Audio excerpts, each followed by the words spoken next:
Hello, and welcome to the conversation with Sadie and Suzanne and Amy. This is our first try conversation with Sadie and the podcast where the three of us explore the heart of care through honest dialogue, lived experience, and the people who are quietly shaping the future of our sector. I'm your host, Sadie Ravening. I'm so glad you're here. Today, I am joined by two women whose work sits beautifully at the intersection of creativity, that's a big one today for me, inclusion, and compassionate care. First of all, we have Suzanne Lofthus, who is a theatre director, producer, facilitator, and founder of the Cutting Edge Theatre. Suzanne has spent decades creating inclusive spaces for disabled artists and communities, directing large-scale community productions, and leading cutting-edge theatre, where she creates inclusive drama groups for disabled people, including a new group in Kirkcaldy that welcomes participants from a local care home into a creative, dignifying space. And alongside Suzanne is Amy, who is a freelance creative practitioner and facilitator based in Fife. Amy coordinates Studio 38 Youth Theatre and leads drama workshops for children, young people, and disabled adults. Her sessions are places where people are free to explore, express, and simply be themselves. Both of them embody something I care deeply about: the belief that creativity and care are not separate worlds, but two expressions of the same human need for connection, belonging, and meaning. Suzanne, Amy, welcome. It's brilliant to have both of you here. Thank you so much. Hi. This is brilliant. I'm so excited. The three of us together. So, first of all, section one, I'm going to talk about roots, motivation, and the path into creative care. So, if we can go to you, Suzanne, first. Hi.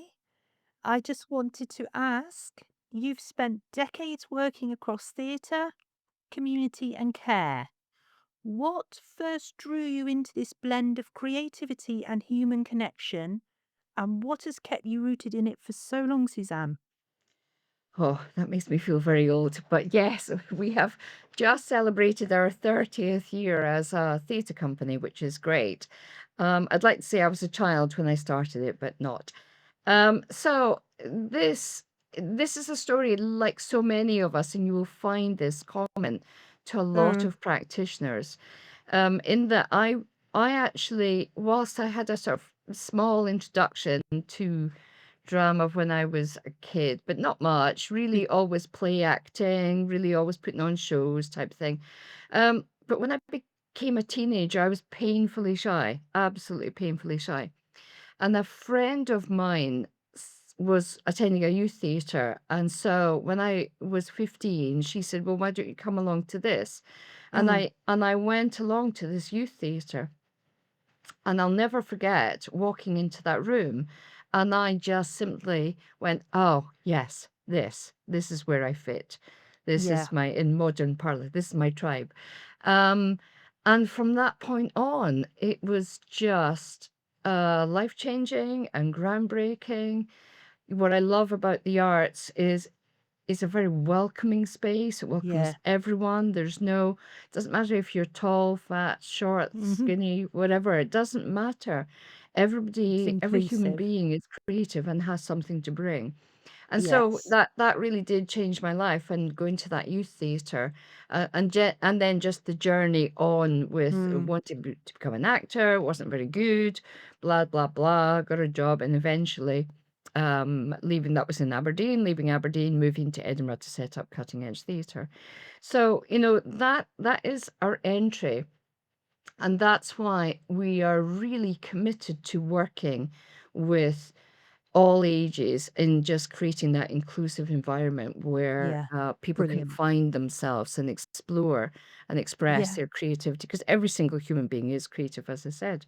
Yeah. What keeps me in it? Just the love of it. Amy and I were talking about this last night, Yeah. and I was saying, it's about what's in our heart, and we do this Yes. job because we love this job, because Yes. the hours are crazy, the work is crazy, the pay is hardly anything, all that kind of stuff.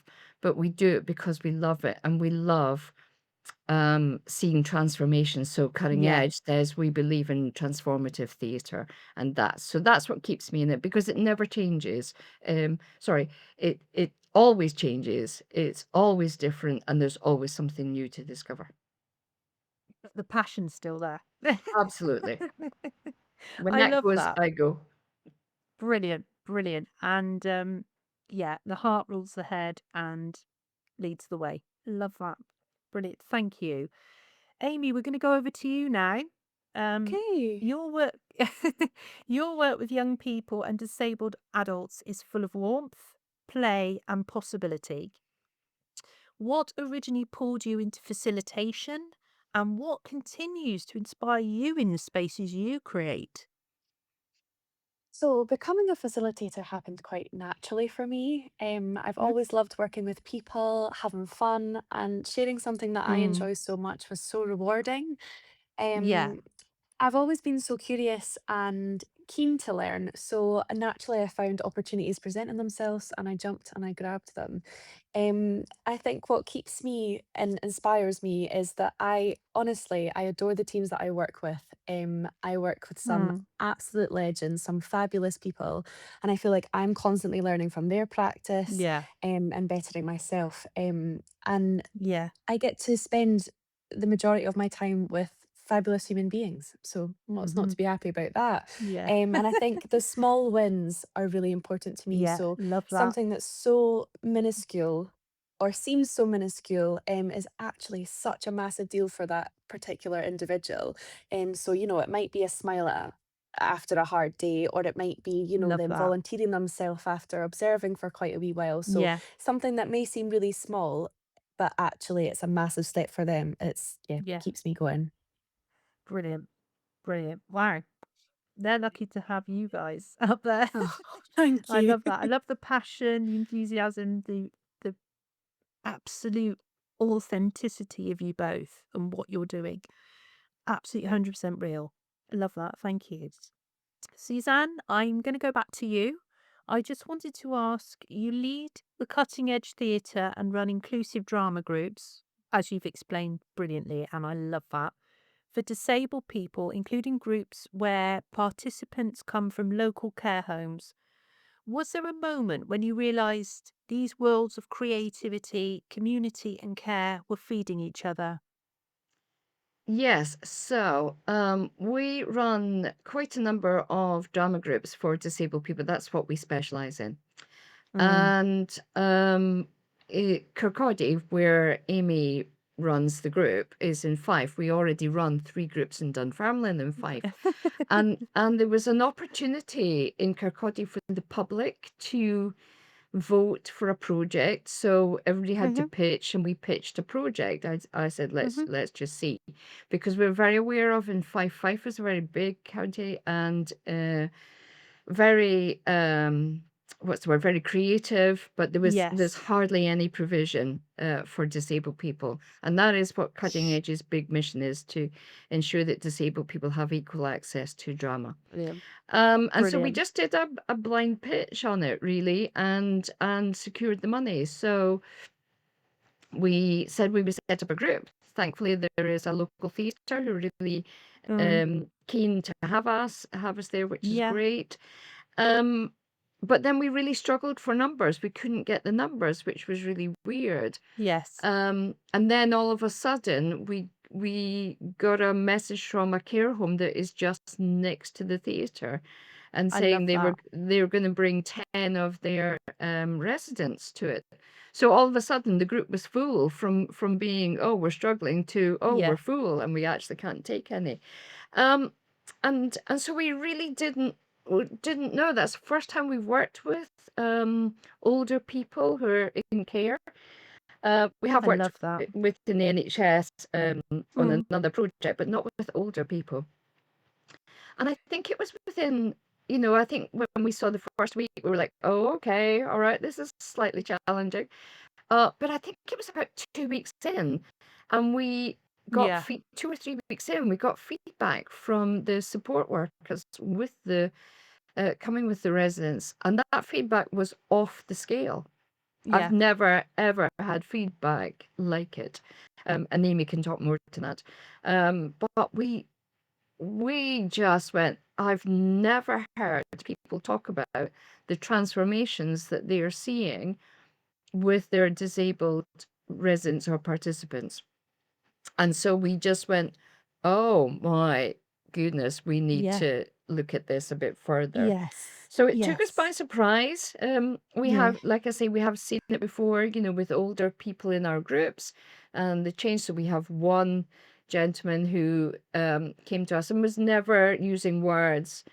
And then the tutor that Katie works with discovered he likes the Beatles songs and gave him a microphone, Music. and Yes. he started singing, and we were like, what? What? So What a moment. he What a can moment. he can I actually love that. vocalize. He Yeah. he chooses not to, but he was in his Yeah. 50s, so he has chosen not to all his life, because maybe he got short time with his mom or whatever. Mm. So we had seen breakthroughs with older people within all ages, but Yeah. Kirkcaldy took us by surprise. Did That's indeed. brilliant.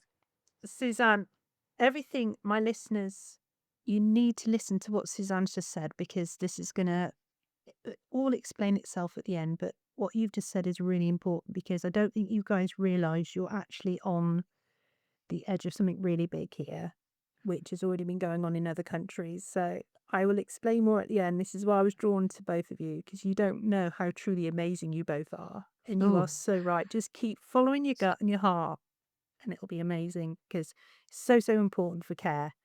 And also, a lot of people with dementia are really benefiting from the work you do. And there's some big studies going on at the moment. So it's very exciting for me because mm, I just very think good. it's something that has been staring us in the face for a long time. Yeah. And I love the fact Yeah. that you guys are listening, really listening. And I love that. Thank you, Suzanne. That was brilliant. Amy, back to you. You're Hello. known for creating workshops where people feel safe to explore and be themselves. What principles guide your practice when you're holding space for such a wide range of needs, ages, and personalities? I think it's the same in everything that we do. Keeping people safe, treating everyone as individuals and trying to have Hmm. good times, have fun, make people happy. I think one of the biggest thing is listening. Listening is a big one. Giving people the space to be themselves, Yeah, to learn in their own way. It's not you've about got that. perfection. It's about having fun and giving it a go. Yeah, I'm careful. I try not to push too hard, so everyone's pace is different and there's never any yeah, pressure. Reading the room is essential and it helps a yeah. lot. You notice just by watching people how they react or how they Mm, include themselves, how they maybe feel about that. And that helps. Being able to be in the room, read the room, and adjust so you can support them a wee bit better.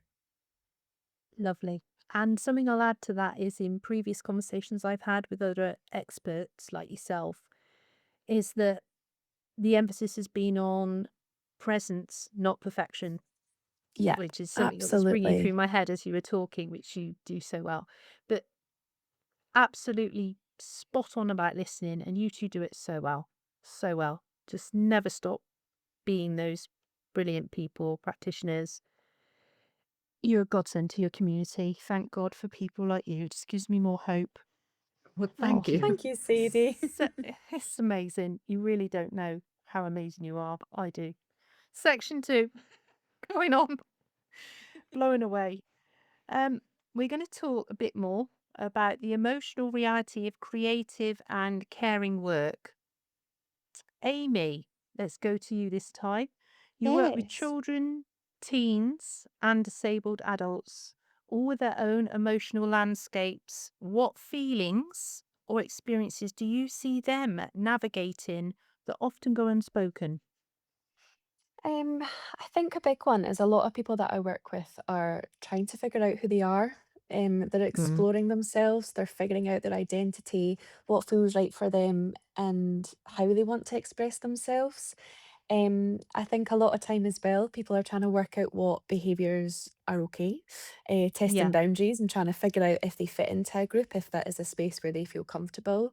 yeah, Um, I feel like a lot of the time or what I try to create is a space where people can just be themselves and without worrying, being themselves, being authentic, that there is a place for them and that we're happy that they're in that room.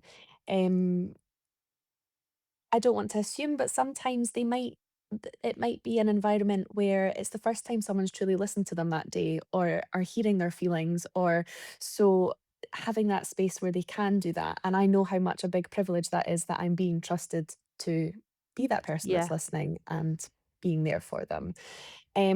I just believe that everyone should be able to access these things and enjoy them. So I try my yeah, hardest not to make any presumptions. Everyone communicates in their own way. Um, yeah. and we're just there to support them at the best that we can.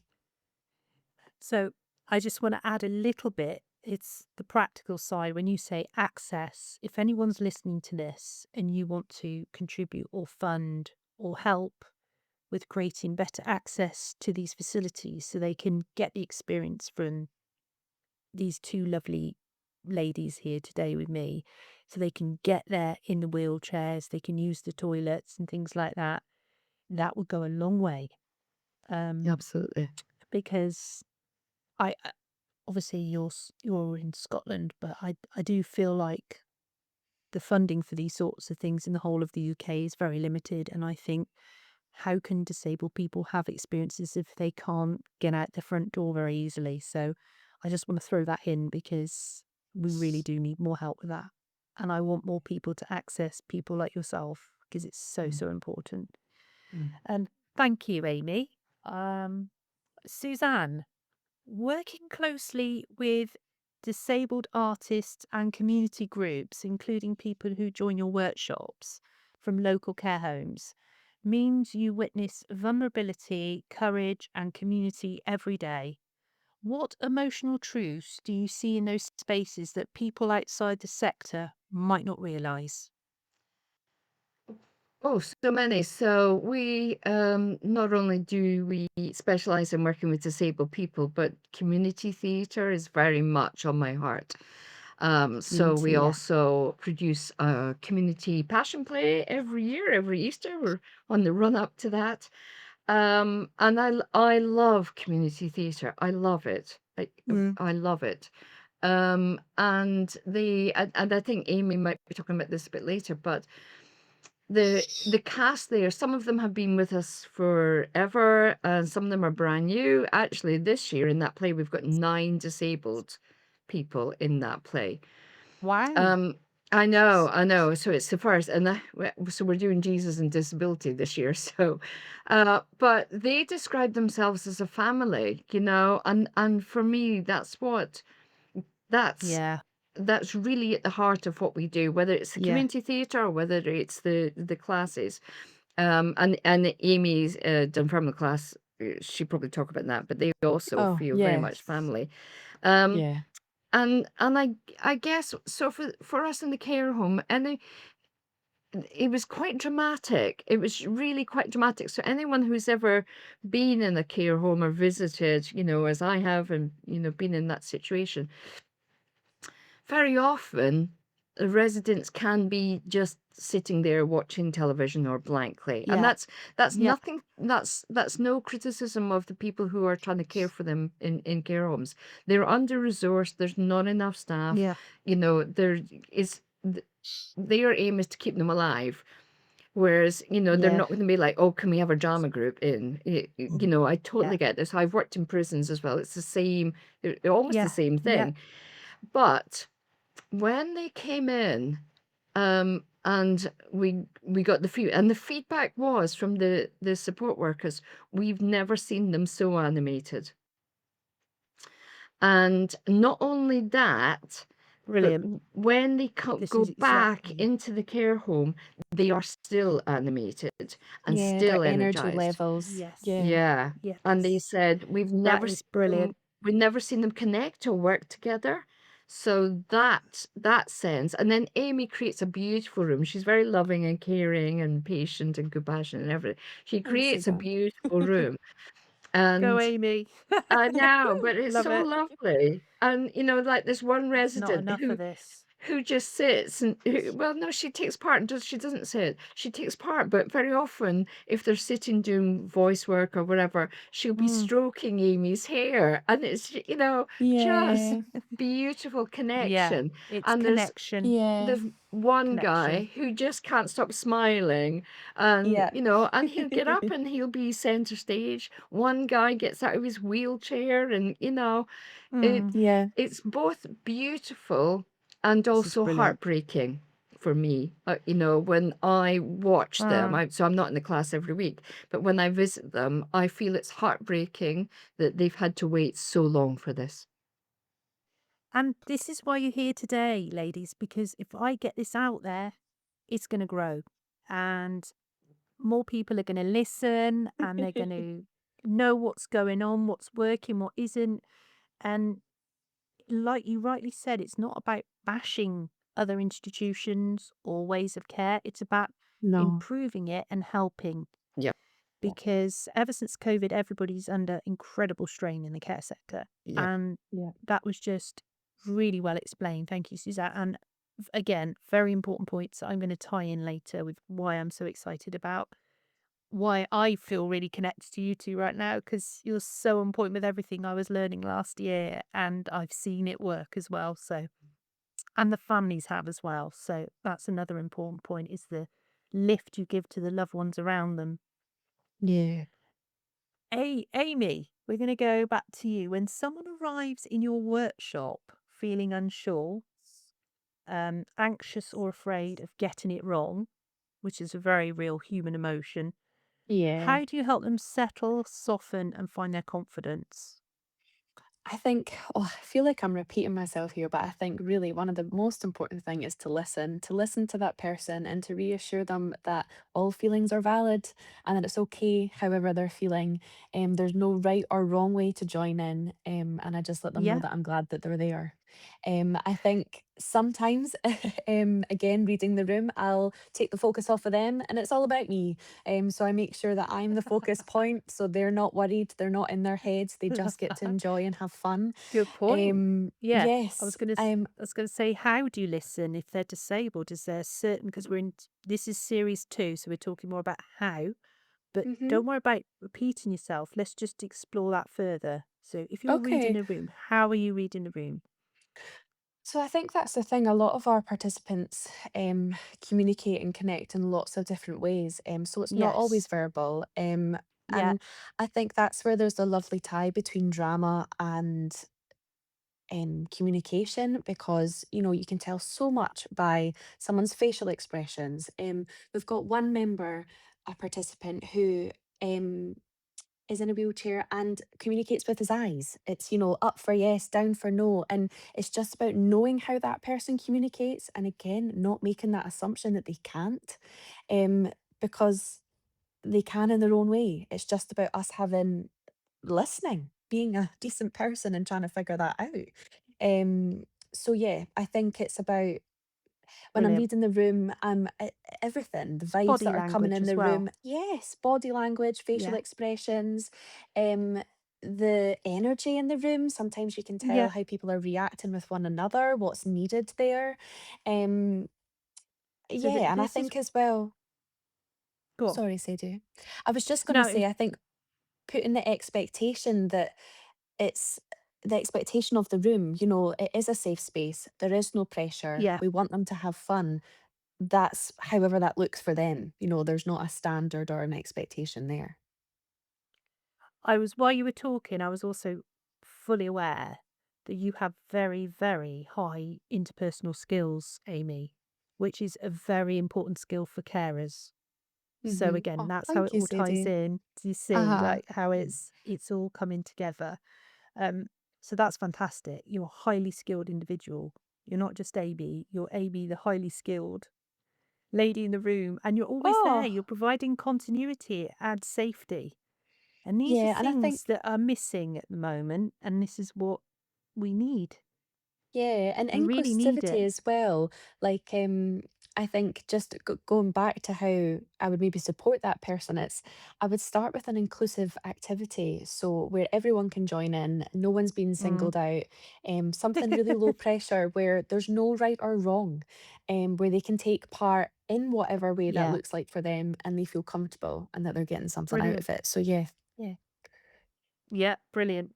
Brilliant. What a pair. The pair of you. Amazing. What a good team. Oh, We're we going have to an move in. incredible team.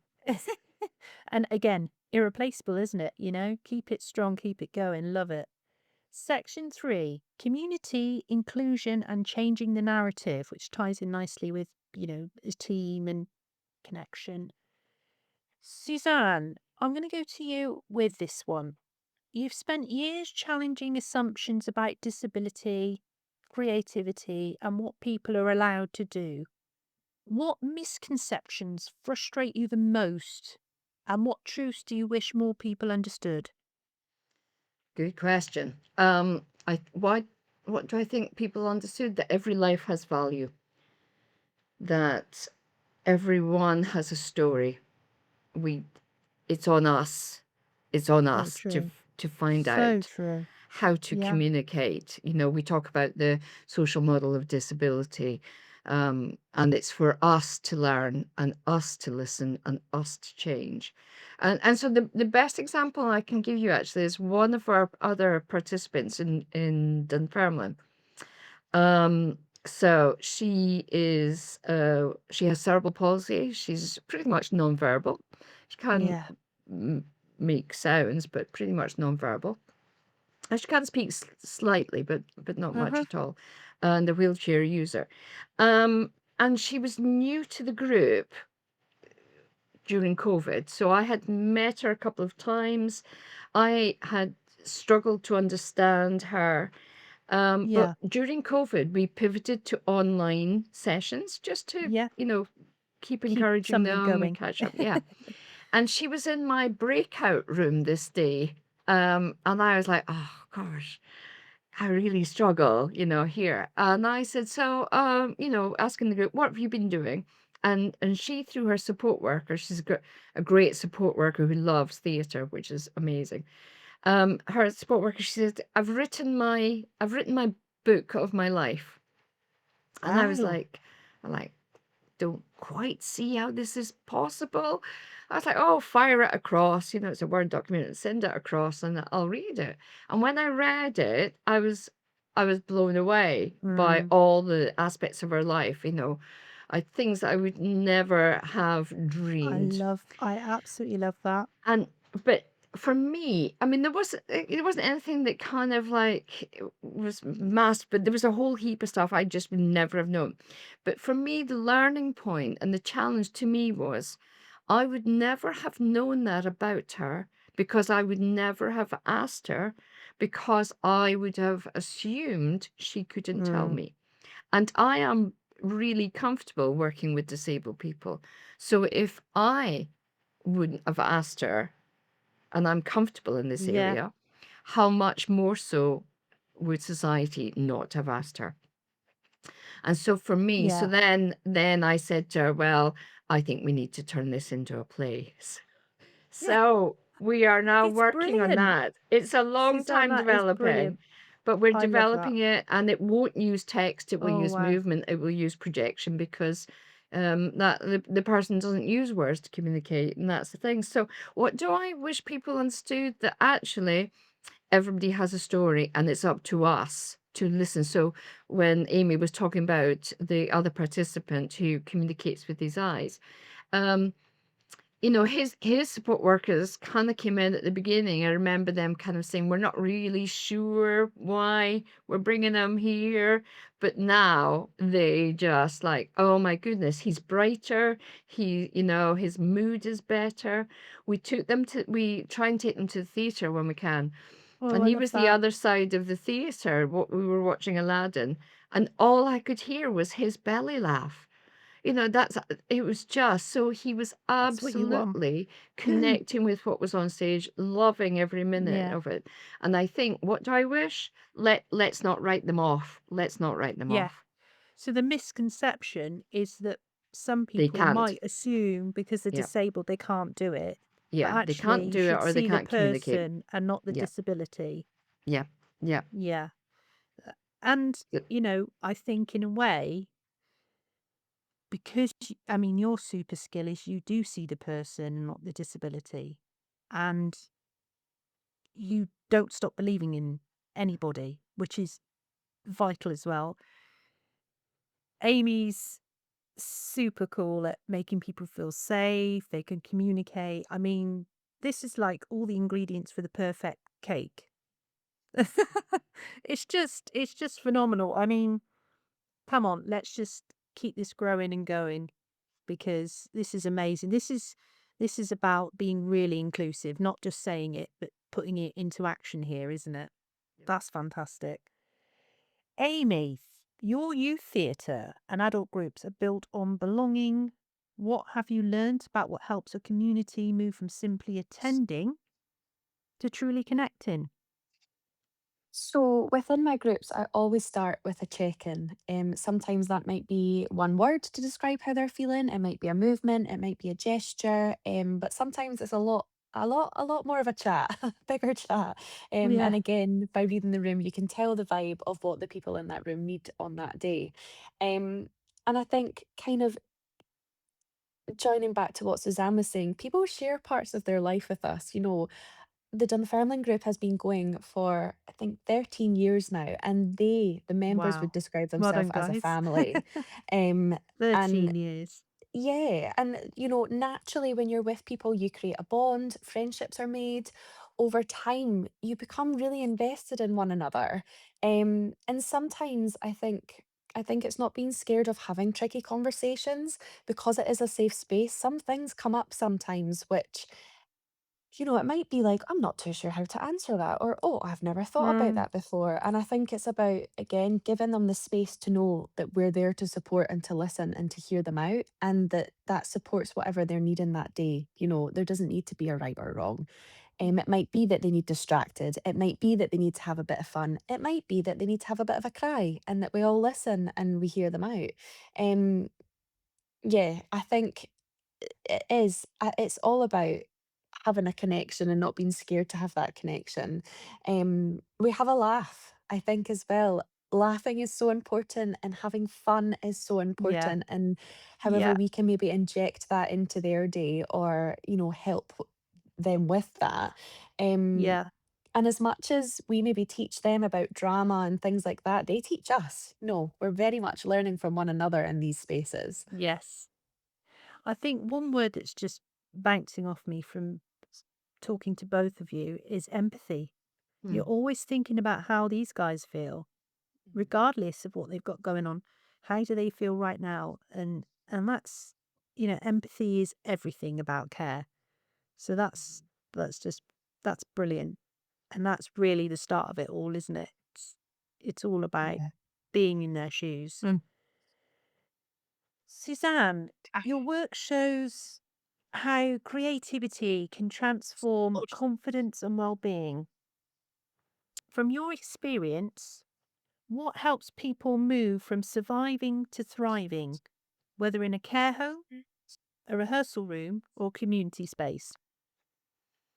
I think for me, it's very simple. It's believing in people. It's absolutely, as Amy's talked a lot about, listening, believing in them. So Mm, we absolutely invest a lot of time, so we believe in them, that we believe that they can achieve whatever it is. So, we've got lots of different ways of doing that.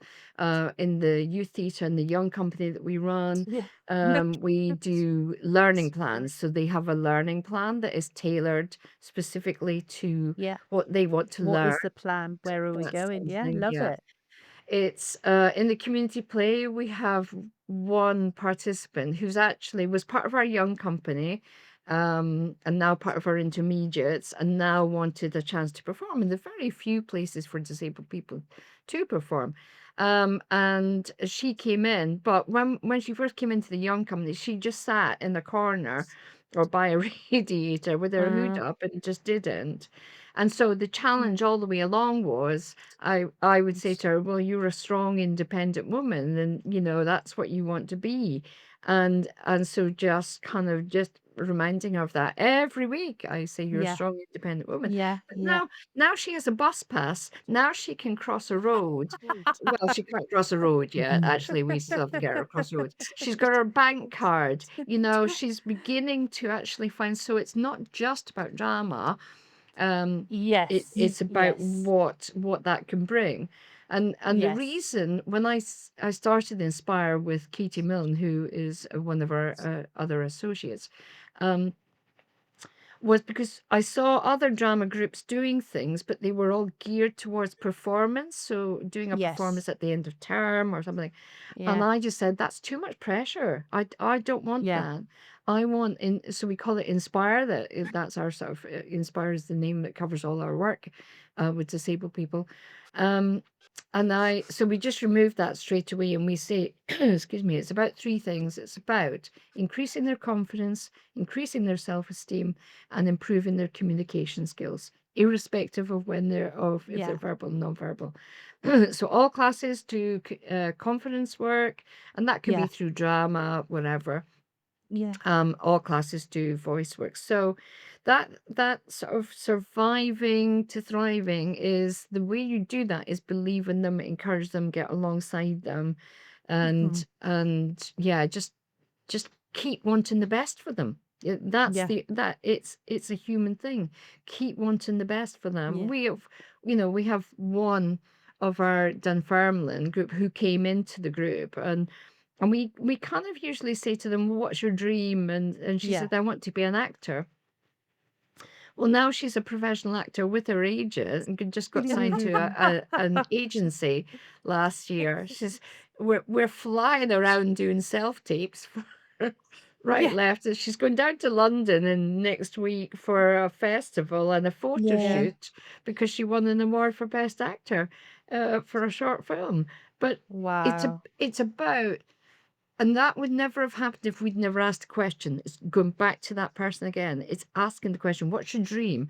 And I don't yeah, see why we can't work alongside you because yeah, somebody in society knows how to help you get your dream. exactly, exactly. No, that's fantastic. And I mean, I just got visions now of her being in London going, I just need to contact my agent, Suzanne. What do I do?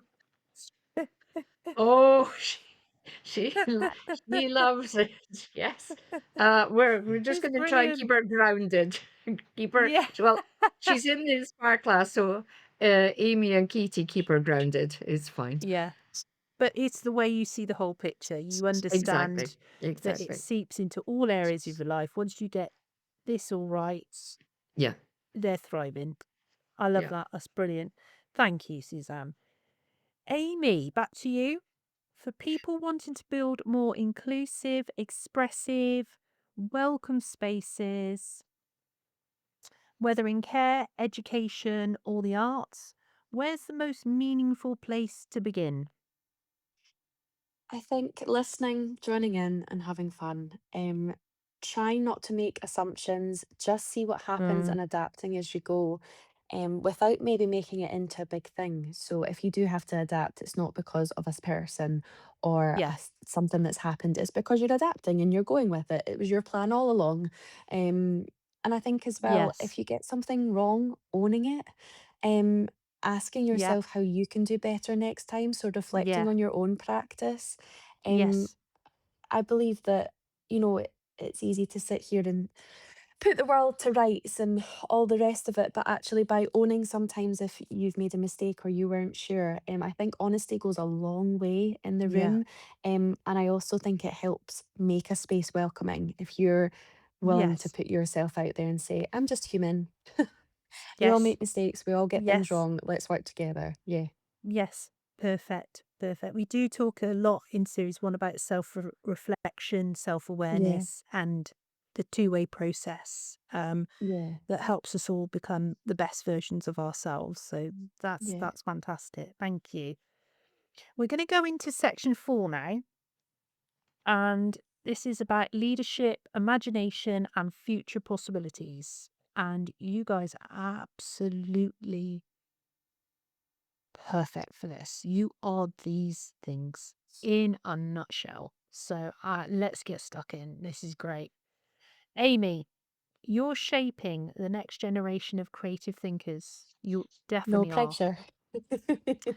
What themes or challenges are you seeing emerge most strongly in young people today? And I've got young daughters, so I'm very Yeah. excited to hear this. Oh, Where are we going, Amy? Help yeah. us. Oh, no pressure. I think, well, I work with a lot of different ages, but one thing that we're seeing quite a lot maybe for school leavers, at the minute, basically, school leavers after coming out of COVID, we're seeing lots of different kind of things. So maybe people who are Mm, lacking in confidence, yes, who maybe don't have as strong an intuition, or they're maybe not, they don't come across as maybe as driven or as interested. We're kind of navigating through something a bit different here, hmm, so figuring out how brilliant. we can reach them in a way that's supportive of them, or making something different or interesting or something that captures their Hmm. attention. um as well, with a lot of my youth theatre youngers, a lot of conversations come up around gender, pronouns, self-expression. I think drama lends itself to a space where people can be safe and explore and be comfortable, and yeah, having that space where they can be that person or try that out for a day. Um, and I think the biggest thing is just to encourage people to be themselves, to be kind, and that there isn't a rush to perfection. It's a process, there's no right or wrong. They can take their time. Um, and that sometimes it's not about labels or any of that. It's about being safe, being happy. Um, Love that. yeah, yeah. Yeah. So it's almost like you want to grab the young people and say, you are enough. Express Yes, you are yourself. okay. Be yourself. Yes, 100%. Go to drama And groups. yeah, but also like we're saying, feel the feels. Everything is valid. Yeah. Everything is okay. Yeah. And learning how to deal with that and be a person and all of those things is really important. Brilliant. Thank you, Amy. That was really, really well explained. Suzanne, you've led teams in both care and theatre. What do you wish more leaders understood about holding space for people, especially those who need a little more time, patience, or imagination? Perfect question for you. Isn't it, Amy? Yeah, I do think Well, so. Wonder Woman. oh, I didn't know about that. I think in theatre, I mean, there is a lot of good work going on. In there's a fair well there's not a huge amount of work going on in Scotland, with learning disabled especially, which is Hmm. where we work with all disabled, but learning disabled is the biggest gap, in Scotland for for them to be able to access drama. So that's a challenge, but there are quite a number of companies working in dementia, and so we do see some good practice here in Edinburgh. There's the Festival Theatre, and they not only do they run, I think it's a monthly session. I can't quite remember them. I might get that wrong, but they run a session for people who've got dementia, and that is brilliant. It uses music. It Mm, doesn't use drama per se, but it tends to use music more and memories. And also as a theatre, I think they are the UK's number one. They're award winning for turning their theatre into a dementia friendly space. brilliant. And that goes from their cafe and the flooring and the signage in the theatre, everything. So they Accessibility. really Yeah. worked hard to turn Yeah. that theatre into something. So I wish more theatre leaders have followed what they've More. done. Yeah, More. We really. I want mean, more. yeah, go into, I mean, even the color, it's the color of the toilet seats and toilets is blue so that they can be The seen. Um, lighting. everything. yeah, yeah, it's not rocket science. Yes, No. yes, it takes expenditure, but there are funds out there, and as we know, we Mm. are going to be an aging population. There's going to be more of us with aging issues. This is I'm where it's all hoping that my coming in. staff Yeah. take care of me when I'm Of older. course So we will, it's on Suzanne. them. It's on them. Can I join your drama group? I might not be in Yes, Scotland. Absolutely. of course. So, I'll be in my little go-kart on the road with the police going, you oh need to be on the yeah, yeah, pavement. I'm yeah. trying My to get to mom has one, Scotland. so I know. I need to So, see Suzanne and Amy. Leave oh, me you're alone. welcome. Welcome to come up anytime and visit us. So yeah, I wish theatres maybe did more for theatre practitioners, maybe did more for learning disabled. But Yeah, we and need more. inclusivity, I think, is really Mm. important for people who are working not within the theatre sector. Perhaps for managers of care homes, Mm. just to not be afraid of trying drama and Yes. maybe checking that out. But I appreciate time and space is not easy. We're very fortunate that we can work in a lovely theatre that is newly refurbished, the Adam Smith Theatre Ah, Yeah. in Kirkcaldy. So we have space, but if you were to go and try and work in a care home, actually you're really limited in what you can do. It's yeah. not impossible. We work with No. another, it's not a care home, but we work with another group of people in a really small, tiny room, and they just sit around in their chairs and they can't really move from that. That's it. But again, it's on us to adapt. So the tutor there just Yeah. adapts all her work to seated work. So I think that's the thing. So let more. Let's do. I agree. I'm a bit scared of Let's saying do that it. because I Yeah. don't have the No. capacity to do more. No. But No. But but it's let's. Not We to be always say get think scared, the model outside the out Suzanne. there. box. Think outside the box. Think outside the box. Exactly. Yeah. 100%. Very important. Thank you, Suzanne. Amy, looking ahead, what's calling you forward? What projects, ideas, or possibilities are exciting you as you think about your next chapter? This Oh, is good important. question. Yeah, it's good to always be evaluating and seeing where you're going. Of course it Um, is. Yeah. yeah, We're I all part think of it. absolutely. I think like a lot of creatives, I wear many hats, Love which is it. fabulous, and I love that. Tell us your But hats. Red oh, hat, oh my green hat. goodness, you'll be here for a while, Sadie. But I think a lot of people in this industry will know that there's not just one job. Lots of things come in. You're a facilitator, you're a listener, you're a mentor, Hmm. you're a costume, you're all of those Yeah. things. Uh, But I yeah. think what I would love to do is make clearer links between my many different bits of work. At the minute, there maybe isn't a link where actually, when I take a step back, I'm like, why not? There very much could be, and building those relationships and those through roads to kind of make everything connect, I think is the next step. Not always as easy as you think, but No. may as well give it a wee bash. Um, I think And that's building what those we're doing here links, today, using yeah, technology. absolutely, And absolutely. Yes, we all know. it's really, really hard collaboration. So for me to be here with you two today is, for me, it's not a little celebration in my head. My insides going, yay! Oh, You good. know, because we're all creatives at here today. Yes, So yes, and um, I think it's wonderful that you creatives. think like that. Yeah, and creatives, yes, it's maybe from a drama background for myself, but being creative doesn't need to be that, it's not at all. But I think, yeah, that's my thing. I would like to build those links, and create more opportunities for people to develop and Yes. progress across the spaces that I'm involved in.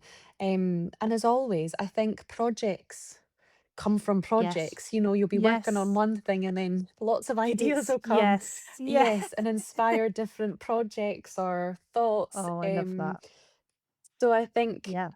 yeah, and something Get it actually out that's there. come, yeah, something that's come from Let's do it. our new class in Mm. Kirkcaldy is, you know, that need for, or that want, that need, and that the residents from this care home were like, Suzanne and I have come across a bit of funding that, maybe we could expand and develop on that and go into them. And, so it's, you're working on one thing and then you're like, Yeah. oh, I'll just I'll work on that as well, and I'll do this on the side. And so, yeah, it's forever changing. I But I love think projects naturally present themselves all the time. I If you're love doing that. it right, they're presenting themselves.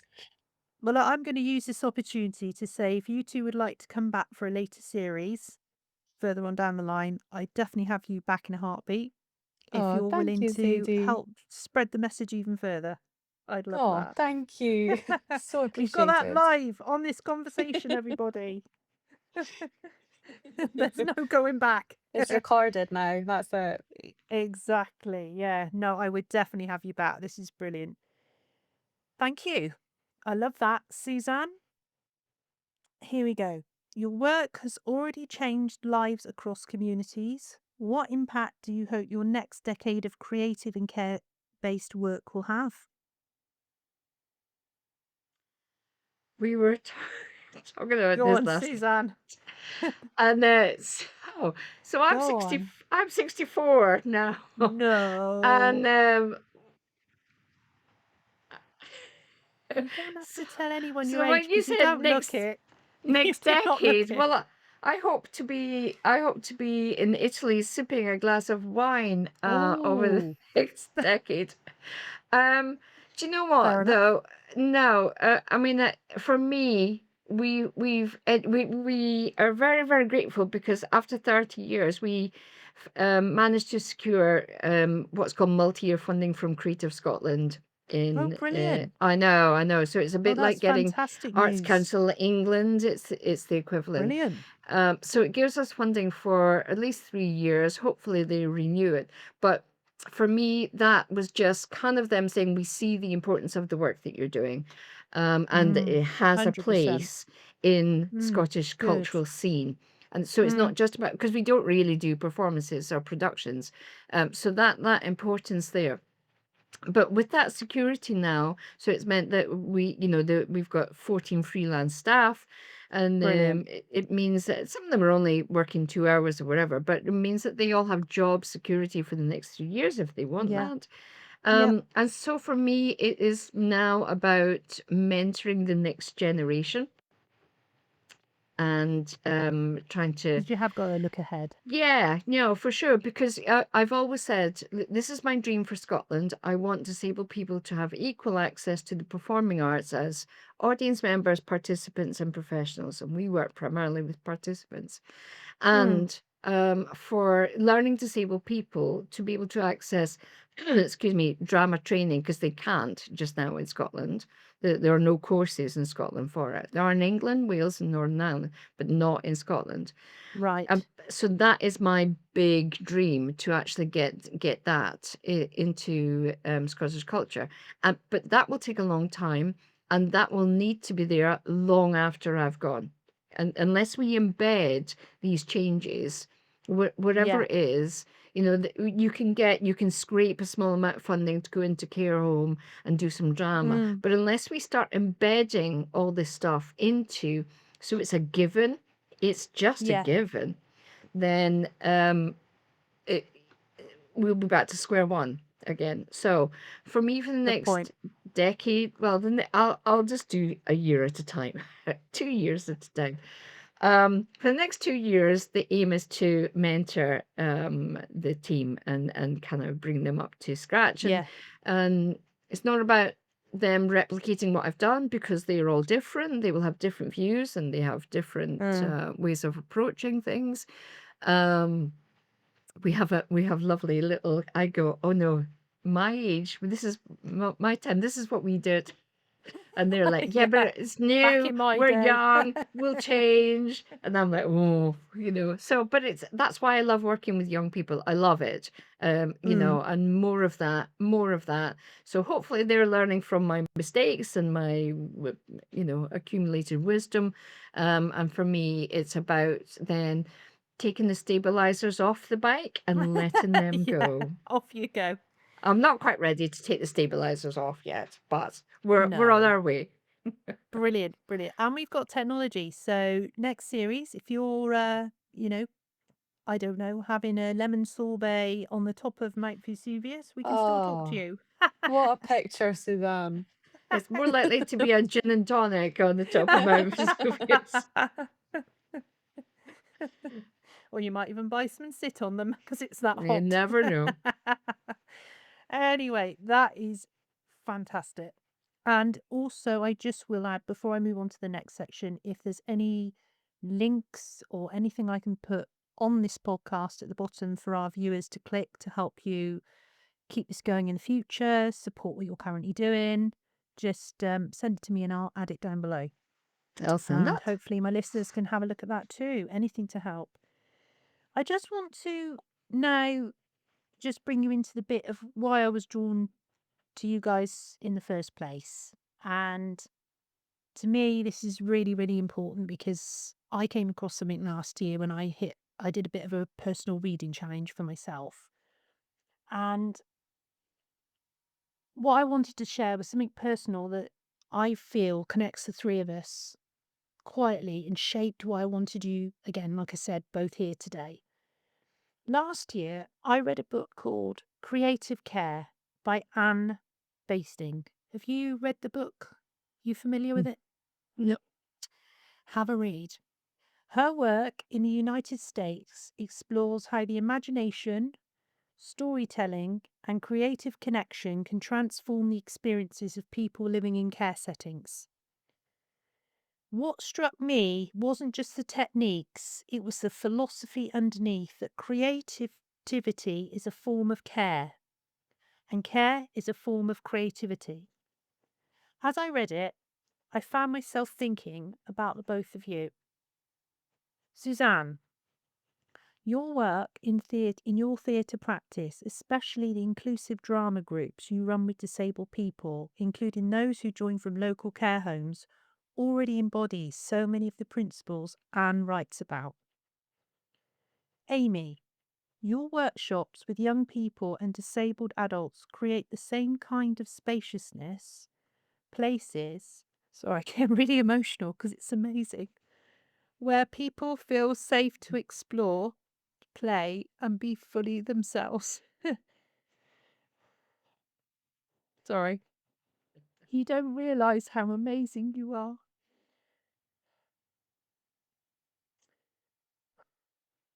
So I'd love to ask you both, when you look at the ideas in creative care, if you get a chance to read it, do you feel this kind of imaginative relational approach is achievable or already happening here in the UK?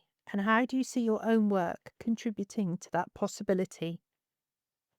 Both of you, go for it, because this is something in America that's leading the way and it's massive out there and it's Is not it? here yet. And you Yeah, are no. leading the way in the UK, and that's Oh, how special you are. oh well. I think it is happening. I think there are some creative groups and people within the care system, within care homes, but possibly we just unsung heroes. We're just not necessarily hearing about them. I remember in Yeah, COVID, there were performers standing singing outside care yeah, homes because nobody could get in, and clowns going into care homes in the hospital. The clown doctors are amazing. Whilst they work in the health sector and yeah, primarily with, or mainly with children, so there's a lot of unsung heroes. There'll be people listening to this today that go, I do that. I go into a care home and I sing to them or wherever, or sing with them. And so actually we used to do that a long time ago. I'd forgotten that we did that, but we did do yeah, that. I sent singers into care homes. So there is, I would say there is stuff happening. We just don't always know about it. yeah. For us, um, Amy, oh, we're laughing at this because I remember saying, we talked about this last night. I think we've opened a can of worms, um, because of the differences and the feedback that we're getting from the care home.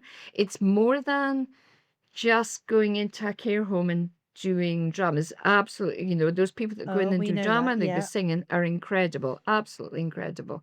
Mm. And you see the connections where people start singing it. I always laugh if I go into a care home, I will not want to be singing the White Cliffs of Dover. I'll probably want to be singing Adaman or Duran Duran or the Rocky Horror Show. And that's going to be a different picture altogether. So those connections are amazing. But what we've kind of seen with this feedback from this care home is it's transforming their lives. It And so is. I feel like we've opened the can. We've just creaked the door open and We've we're having just a little peek creaked it. inside. Yeah. I'm a little It's scared of opening the can fully because we've just opened another can of worms with disabled people in education in Scotland. And we've really opened that can and we're really working with Education Scotland to go down that road. mm, This one, I feel like, oh, there's another can of worms. We've opened it. I'm I'm a little hesitant because we don't have the resources in yeah. money and time and people to actually Yeah. go to Amy and the team and go, right, we're going to start working with care homes, because that's massive, and I don't think we have the resources to do that at this time. I So think like you it's a said, little scary. Sadie. Yeah, I think Sadie was saying earlier, it's like we're Yeah. just standing on the edge and we can just You see are. the kind of it's a big, there's a big subject there. There's a big like anything, but it's I think if we were to explore that, we want to do it in the best way. We want to do it with everyone's best interests at heart. And it's Mm, not just rush in there and, mm, it's about making those decisions and making the right choices for everyone involved. And like Suzanne was saying, I think it is naturally happening, and it doesn't need to be a big thing or a plan. Sometimes it's having a conversation with someone, singing someone's favorite song. Some of our participants, we do a group warm up, and I say, who would like to lead this week? And leading just means they get to pick their song and they point to who yeah. goes next for their move. That's massive. That's It is massive. I'm it's glad not you see always about that. having a big plan, it's Yeah. just doing those small things, um Yep. and the work that helps people grow in confidence, communications, to be more themselves. That is a really important part of care, Mm, and mm, it's something that we do, we're like, do we Mm, explore this? Do we go mhm. into that? yep. And I definitely think it can be built upon. Yeah. I think for anyone, I think like Suzanne was saying, people are doing it and they're not even aware they're doing it. It's the unsung Yep. heroes, being a kind Yeah. person who listens, you're already a fab person. Do you know what I mean? So Yep. it, I'm you know, so it sorry I doesn't got take so emotional. much. No, don't be sorry at But all. I was like you guys. It, I'm creative. I was speaking from the heart. You really don't know what fantastic, forward thinking, ahead of the curve work you're doing. You really are. And let's Mm, just get everything on board. Let's just try. Let's just, yeah. any links, anything you need that might help your cause, Thank get you, it on there. Sadie. Let's do it. You're A amazing. million pounds.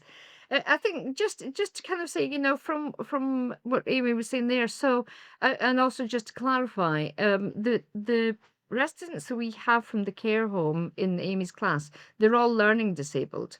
So Mm. it's not just that they're older people who No, perhaps have got, but you've made they that are very actually clear. all learning disabled, which Yeah. is why it breaks my heart. Which Yeah. is why it breaks my heart because they've waited so long for This is this, it. and they've probably Yes. been We're all in seeing that, aren't we? We're all in seeing the frustration. institutions all their life. Probably they've Yeah. never been out of institutions because they're older. They're I was going to say in their 60s, but I'm in my 60s, but they are older, and so that kind of understanding of Yeah. learning disabled people.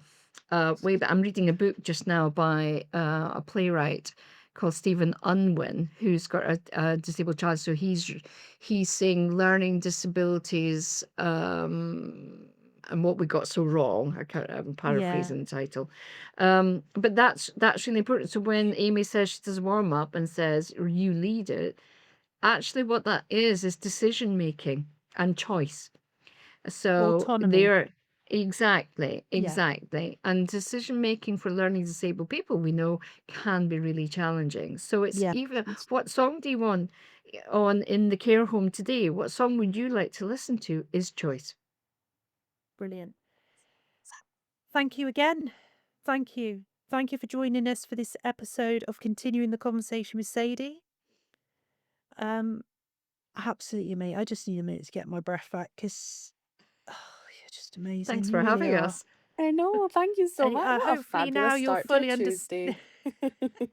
You'll fully understand why I wanted you to be on this podcast so much. I hope it all makes sense now. Today's conversation with Suzanne and Amy reminds us that creativity and care are not separate. They are two ways of honouring the human need for connection, expression, and belonging. We explore the emotional realities of holding space for others, the power of inclusive communities, and the quiet leadership that emerges when people are given the room to be fully themselves. As we close, I invite you to reflect. Where could you bring a little more creativity into your care this week? And what small act of presence, not perfection, or imagination might help someone feel more seen, more supported, or more themselves? Thank you for listening. This has been Continuing the Conversation with Sadie. Until next time, take gentle care of yourself, each other, and keep reflecting, keep growing, and keep caring. Thank you. Thanks for having us. Thank you, Sadie.